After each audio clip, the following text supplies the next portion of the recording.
فنحن نوصل إلى بيوتنا ماء ميتا. الموضوع طاقة الماء. الماء فيه طاقة عجيبة فعلا، لكن هنالك عندنا مشكلة أساسية في كل العالم تقريبا.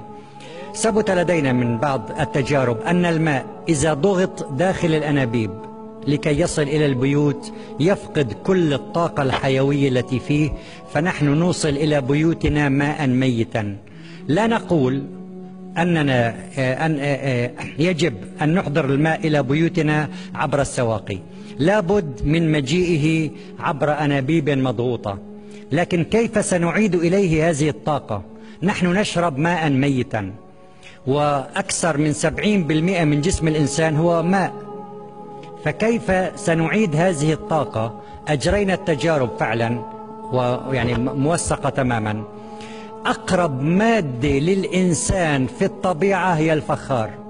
نحن أبعدنا الفخار واستعملنا البلاستيك واستعملنا الفريزرات أيضا في تعبئة الماء.